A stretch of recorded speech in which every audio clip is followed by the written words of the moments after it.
जय माता दी दोस्तों, स्वागत है आपका हमारे YouTube चैनल पर। आज मैं आपको इस वीडियो में सुनाऊंगी श्री दुर्गा सप्तशती पाठ का 5वां और 6ठा अध्याय। 5वें अध्याय में देवताओं द्वारा देवी की स्तुति की जाती है। तो आइए करते हैं 5वां अध्याय प्रारंभ।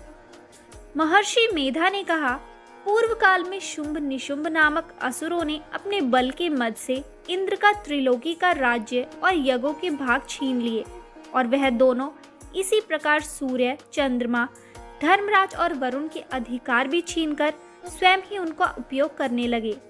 वायु और अग्नि का कार्य भी वही करने लगे, और इसके पश्चात उन्होंने जिन देवताओं का राज्य छीना था उनको अपने अपने स्थान से निकाल दिया। इस तरह से अधिकार छीने हुए दैत्यों तथा दैत्यों द्वारा निकाले हुए देवता अपराजिता देवी का स्मरण करने लगे कि देवी ने हमको वर दिया था कि मैं तुम्हारी संपूर्ण विपत्तियों को नष्ट करके रक्षा करूंगी। ऐसा विचार कर सब देवता हिमालय पर गए और भगवती विष्णु माया की स्तुति करने लगे। देवताओं ने कहा, देवी को नमस्कार है, शिव को नमस्कार है, प्रकृति और भद्रा को नमस्कार है। हम लोग रौद्र, नित्या और गौरी को नमस्कार करते हैं। ज्योत्सनामयी, चंद्र रूपिणी व सुख रूपा देवी को निरंतर नमस्कार है। शरणागतों का कल्याण करने वाली वृद्धि और सिद्धि रूपा देवी को हम बार बार नमस्कार करते हैं। और नेत्र रीति राजाओं की लक्ष्मी तथा सावर्णी को नमस्कार है। दुर्गा को, दुर्ग स्थलों को पार करने वाली दुर्गपारा को, सारा, सर्वकारिणी, ख्याति कृष्ण और धूम्र देवी को सदैव नमस्कार है।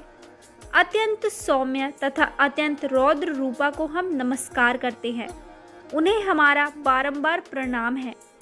जगत की आधारभूत कृति देवी को बार बार नमस्कार करते हैं। जिस देवी को प्राणी मात्र विष्णु माया कहते हैं उसको नमस्कार है, उसको नमस्कार है, उसको नमस्कार है। जो देवी संपूर्ण प्राणियों में चेतना कहलाती है उसको नमस्कार है, उसको नमस्कार है, उसको नमस्कार है। जो देवी संपूर्ण प्राणियों में बुद्धि रूप से स्थित है उसको नमस्कार है। जो देवी सब प्राणियों में निद्रा रूप से विराजमान है उसको नमस्कार है। जो देवी संपूर्ण प्राणियों में क्षुधा रूप से विराजमान है उसको नमस्कार है।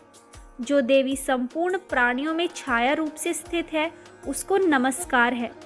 जो देवी सब प्राणियों में शक्ति रूप से स्थित है उसको नमस्कार है, उसको नमस्कार है, उसको नमस्कार है। जो देवी संपूर्ण प्राणियों में तृष्णा रूप से स्थित है उसको नमस्कार है। जो देवी सब प्राणियों में शांति रूप से स्थित है उसको नमस्कार है। जो देवी सब प्राणियों में जाति रूप से स्थित है उसको नमस्कार है। जो देवी सब प्राणियों में लज्जा रूप से स्थित है उसको नमस्कार है, उसको नमस्कार है, उसको नमस्कार है। जो देवी संपूर्ण प्राणियों में श्रद्धा रूप से स्थित है उसको नमस्कार है। जो देवी संपूर्ण प्राणियों में कांति रूप से स्थित है, जो देवी सब प्राणियों में लक्ष्मी रूप से स्थित है उसको नमस्कार है, उसको नमस्कार है, उसको नमस्कार है। जो देवी संपूर्ण प्राणियों में वृत्ति रूप से स्थित है उसको नमस्कार है, उसको नमस्कार है, उसको नमस्कार है। जो देवी सब प्राणियों में स्मृति रूप से विराजमान है उसको नमस्कार है।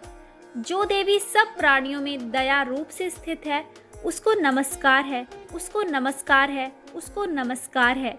जो देवी सब प्राणियों में तुष्टि रूप से स्थित है उसको नमस्कार है, उसको नमस्कार है, उसको नमस्कार है।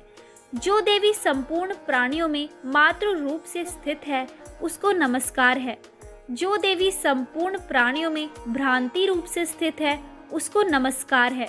जो देवी संपूर्ण प्राणियों में नित्य व्याप्त रहती है उसको नमस्कार है। जो देवी चैतन्य रूप से इस संपूर्ण संसार को व्याप्त करके स्थित है उसको नमस्कार है, उसको नमस्कार है, उसको नमस्कार है। पूर्व काल में देवताओं ने अपने अभिष्ट फल पाने के लिए जिसकी स्तुति की है और देवराज इंद्र ने बहुत दिनों तक जिसका सेवन किया है, वह कल्याण की साधना भूता ईश्वरी हमारे कल्याण और मंगल करे तथा सारी विपत्तियों को नष्ट कर डाले। असुरों के सताए हुए हम संपूर्ण देवता उस परमेश्वरी को इस समय नमस्कार करते हैं तथा जो भक्ति पूर्वक स्मरण किए जाने पर तुरंत ही सब विपत्तियों को नष्ट कर देती है, वह जगदम्बा इस समय भी हमारा मंगल करके हमारी समस्त विपत्तियों को दूर करे। महर्षि मेधा ने कहा, हे राजन, इस प्रकार जब देवता स्तुति कर रहे थे तो उसी समय पार्वती देवी गंगा में स्नान करने के लिए आई। तब उनके शरीर से प्रकट होकर शिवा देवी बोली, शुंभ दैत्य के द्वारा स्वर्ग से निकले हुए और निशुंभ से हारे हुए यह देवता मेरी स्तुति कर रहे हैं। पार्वती के शरीर से अंबिका निकली थी, इसलिए उसको संपूर्ण लोक में कौशिकी कहते हैं। कौशिकी के प्रकट होने के पश्चात पार्वती देवी के शरीर का रंग काला हो गया और वह हिमालय पर रहने वाली कालिका देवी के नाम से प्रसिद्ध हुई। फिर शुंभ और निशुंभ के दूत चंड मुंड वहां आए और उन्होंने परम मनोहर रूप वाली अंबिका देवी को देखा। फिर वह शुंभ के पास जाकर बोले, महाराज, एक अत्यंत सुंदर स्त्री हिमालय को प्रकाशित कर रही है, वैसा रंग रूप आज तक हमने किसी स्त्री में नहीं देखा। हे असुरेश्वर, आप यह पता लगाए कि वह कौन है और उसको ग्रहण कर ले। वह स्त्री स्त्रियों में रत्न है, वह अपनी कांति से दसों दिशाओं को प्रकाशित करती हुई वहां स्थित है, इसलिए आपका उसको देखना उचित है। हे प्रभु, तीनों लोकों के हाथी, घोड़े और मणि इत्यादि जितने रत्न हैं, वह सब इस समय आपके घर में शोभायमान है। हाथियों में रत्न रूप ऐरावत हाथी और उच्चेश्वा नामक घोड़ा तो आप इंद्र से ले आए हैं। हंसों द्वारा जुटा हुआ विमान जो कि ब्रह्मा जी के पास था, वह भी आपके पास है। और यह महापद्म नामक खजाना आपने कुबेर से छीना है। समुद्र ने आपको सदा खिले हुए फूलों के किंजलकीनी नामक माला दी है। वरुण का कंचन की वर्षा करने वाला छत्र आपके पास है। रथों में श्रेष्ठ प्रजापति का रथ भी आपके पास ही है। हे दैत्येंद्र, मृत्यु से उत्क्रांतिका नामक शक्ति भी आपने छीन ली है और वरुण का पाश भी आपके भ्राता निशुंभ के अधिकार में है। और जो अग्नि में न जल सके, ऐसे 2 वस्त्र भी अग्निदेव ने आपको दिए हैं। हे दैत्यराज, इस प्रकार सारी रत्न रूपी वस्तुएं आप संग्रह कर चुके हैं, तो फिर आप यह कल्याणकारी स्त्रियों में रत्न रूप अनुपम स्त्री आप क्यों नहीं ग्रहण करते? महर्षि मेधा बोले, चंड मुंड का यह वचन सुनकर शुंभ ने विचारा कि सुग्रीव को अपना दूत बनाकर देवी के पास भेजा जाए। प्रथम उसको सब कुछ समझा दिया और कहा कि वहां जाकर तुम उसको अच्छी तरह से समझाना और ऐसा उपाय करना जिससे वह प्रसन्न होकर तुरंत मेरे पास चली आए। भली प्रकार समझाकर कहना, दूत सुग्रीव पर्वत के उस रमणीय भाग में पहुंचा जहां देवी रहती थी। दूत ने कहा, हे देवी, दैत्यों का राजा शुंभ जो इस समय तीनों लोकों का स्वामी है, मैं उसका दूत हूँ और यहाँ तुम्हारे पास आया हूँ। संपूर्ण देवता उसकी आज्ञा एक स्वर से मानते हैं। अब जो कुछ उसने कहला भेजा है वह सुनो। उसने कहा है, इस समय संपूर्ण त्रिलोकी मेरे वश में है और संपूर्ण यज्ञों के भाग को पृथक पृथक मैं ही लेता हूँ और तीनों लोकों में जितने श्रेष्ठ रत्न हैं वह सब मेरे पास है। देवराज इंद्र का वाहन ऐरावत मेरे पास है जो मैंने छीन लिया है। उच्चेश्वा नामक घोड़ा जो क्षीर सागर मंथन करने से प्रकट हुआ था, उसे देवताओं ने मुझे समर्पित किया है। हे सुंदरी, इनके अतिरिक्त और जो भी रत्नभूषण पदार्थ देवताओं के पास थे वह सब मेरे पास है। हे देवी, मैं तुम्हें संसार की स्त्रियों में रत्न मानता हूँ, क्योंकि रत्नों का उपभोग करने वाला मैं ही हूँ। हे चंचल कटाव वाली सुंदरी, अब यह मैं तुझ पर छोड़ता हूँ कि तू मेरे यहाँ मेरे भाई महापराक्रमी निशुंभ की सेवा में आ जाए। यदि तू मुझे वीरेगी तो तुझे अतुल महान ऐश्वर्य की प्राप्ति होगी। अंततः तुम अपनी बुद्धि से यह विचार कर मेरे पास चली आओ। महर्षि मेधा ने कहा, दूत के ऐसा कहने पर संपूर्ण जगत का कल्याण करने वाली भगवती दुर्गा मन ही मन मुस्कुराई और इस प्रकार कहने लगी। देवी ने कहा, हे दूत, तू जो कुछ कह रहा है वह सत्य है और इसमें किंचित मात्र भी झूठ नहीं है। शुंभ इस समय तीनों लोकों का स्वामी है और निशुंभ भी उसी की तरह पराक्रमी है। किंतु इसके संबंध में जो प्रतिज्ञा कर चुकी हूँ उसे मैं कैसे झुठला सकती हूँ। अंततः तू मैंने जो प्रतिज्ञा की है उसे सुन। जो मुझे युद्ध में जीत लेगा और मेरे अभिमान को खंडित करेगा तथा बल में मेरे समान होगा, वही मेरा स्वामी होगा। इसलिए शुंभ अथवा निशुंभ यहाँ आए और युद्ध में जीतकर मुझसे विवाह कर ले। इसमें भला देर की क्या आवश्यकता है। दूत ने कहा, हे देवी, तुम अभिमान में भरी हुई हो, मेरे सामने तुम ऐसी बात न करो। इस त्रिलोकी में मुझे तो ऐसा कोई दिखाई नहीं देता जो कि शुंभ और निशुंभ के सामने ठहर सके। हे देवी, अब अन्य देवताओं में से कोई शुंभ व निशुंभ के समान युद्ध में ठहर नहीं सकता, तो तुम जैसी स्त्री उनके सामने रणभूमि में ठहर सकोगी। जिन शुंभ आदि असुरों के सामने इंद्र आदि देवता नहीं ठहर सके, तो फिर तुम अकेली स्त्री उनके सामने कैसे ठहर सकोगी। अंततः तुम मेरा कहना मानकर उनके पास चली जाओ, नहीं तो जब वह तुम्हें केश पकड़कर घसीटते हुए ले जाएंगे तो तुम्हारा गौरव नष्ट हो जाएगा। इसलिए मेरी बात मान लो। देवी ने कहा, जो कुछ तुमने कहा ठीक है।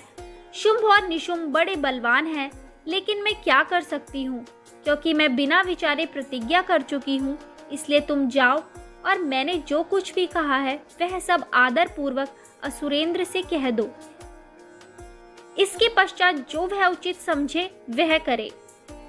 यहाँ होता है श्री दुर्गा सप्तशती का 5वां अध्याय समाप्त। आइए अब करते हैं श्री दुर्गा सप्तशती पाठ का 6ठा अध्याय प्रारंभ। इसमें धूम्र लोचन वध का प्रसंग है। महर्षि मेधा ने कहा, देवी की बात सुनकर दूत क्रोध में भरा हुआ वहां से असुरेंद्र के पास पहुंचा और सारा वृतांत उसे कह सुनाया। दूत की बात सुन असुरेंद्र के क्रोध का पारावार न रहा और उसने अपने सेनापति धूम्रलोचन से कहा, धूम्रलोचन, तुम अपनी सेना सहित शीघ्र वहां जाओ और उस दुष्टा के केशों को पकड़कर उसे घसीटते हुए यहाँ ले आओ। यदि उसकी रक्षा के लिए कोई दूसरा खड़ा हो, चाहे वह देवता, यक्ष अथवा गंधर्व ही क्यों ना हो, उसको तुम अवश्य मार डालना। महर्षि मेधा ने कहा, शुंभ के इस प्रकार आज्ञा देने पर धूम्रलोचन 60,000 राक्षसों की सेना को साथ लेकर वहां पहुंचा और देवी को देखकर ललकार कर कहने लगा, अरे तू अभी शुंभ और निशुंभ के पास चल। यदि तू प्रसन्नता पूर्वक मेरे साथ न चलेगी तो मैं तेरे केशों को पकड़ घसीटता हुआ तुझे ले चलूंगा। देवी बोली, असुरेंद्र का भेजा हुआ तेरे जैसा बलवान यदि बलपूर्वक मुझे ले जाएगा तो ऐसी दशा में मैं तुम्हारा कर ही क्या सकती हूँ। महर्षि मेधा ने कहा, ऐसा कहने पर धूम्रलोचन उसकी ओर लपका, किंतु देवी ने उसे अपनी हुंकार से ही भस्म कर डाला। यह देखकर असुर सेना क्रोध होकर देवी की ओर बढ़ी, परंतु अंबिका ने उन पर तीखे बाणों, शक्तियों तथा फरसों की वर्षा आरंभ कर दी। इतने में देवी का वाहन भी अपनी ग्रीवा के बालों को झटकता हुआ और बड़ा भारी शब्द करता हुआ असुर सेना में कूद पड़ा। उसने कई असुर अपने पंजों से, कई अपने जबड़ों से और कई को धरती पर पटककर अपनी दाढ़ों से घायल करके मार डाला। उसने कई असुरों के अपने नख से पेट फाड़ डाले और कई असुरों का तो केवल थप्पड़ मारकर सिर धड़ से अलग कर दिया। कई असुरों की भुजाएं और सिर तोड़ डाले और गर्दन के बालों को हिलाते हुए उसने कई असुरों को पकड़कर उनके पेट फाड़कर उनका रक्त पी डाला। इस प्रकार देवी के उस महाबलवान सिंह ने क्षण भर में असुर सेना को समाप्त कर दिया। शुंभ ने जब यह सुना कि देवी ने धूम्रलोचन असुर को मार डाला है और उसके सिंह ने सारी सेना का संहार कर डाला है, तब उसको बड़ा क्रोध आया। उसके क्रोध के मारे होठ फड़फड़ाने लगे और उसने चंड तथा मुंड नामक महाअसुरों को आज्ञा दी, हे चंड, हे मुंड, तुम अपने साथ एक बड़ी सेना लेकर वहां जाओ और उस देवी के बाल पकड़कर उसे बांधकर तुरंत यहाँ ले आओ। यदि उसको यहाँ लाने में किसी प्रकार का संदेह हो तो अपनी सेना सहित उससे लड़ते हुए उसको मार डालो और जब वह दुष्टा और उसका सिंह दोनों मारे जाएं, तब भी उसको बांधकर ले आना। तो दोस्तों, यहाँ होता है श्री दुर्गा सप्तशती पाठ का 6ठा अध्याय समाप्त। आगे के अध्याय सुनने के लिए हमारे चैनल को सब्सक्राइब करें और शेयर करना ना भूलें।